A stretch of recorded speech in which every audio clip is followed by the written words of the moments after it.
बार जमुई की सार्वजनिक सभा को इसके पहले मैं संबोधित कर चुका हूं,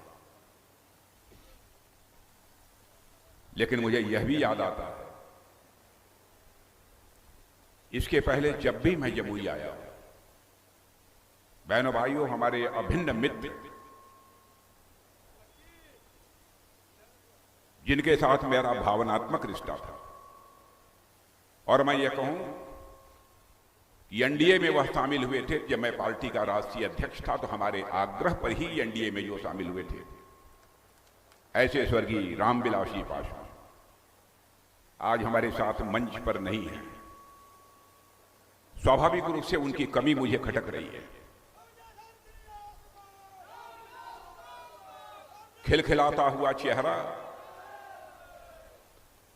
और जिस गर्मजोशी के साथ आकर वो लिपट जाते थे, उससे जिस अपनेपन का एहसास होता था, मैं उसको शब्दों में बयान नहीं कर सकता। लेकिन जो प्रकृति का शाश्वत नियम है, दुनिया की कोई ताकत उसे नहीं बदल सकती है। जो आया है सभी को जाना है। लेकिन रामविलास जी पासवान अपनी विरासत के रूप में जो चिराग पासवान को देकर गए हैं, बहनों भाइयों, मैं कहूंगा कि आपका चिराग पासवान यह साधारण नौजवान नहीं है, बल्कि मैं चिराग पासवान के बारे में यह कहना चाहूंगा कि एनडीए की पिच का वह रन हीटर है। जितने रन की जरूरत होगी वह उतने रन बनाने की क्षमता आपका चिराग पासवान रखता है।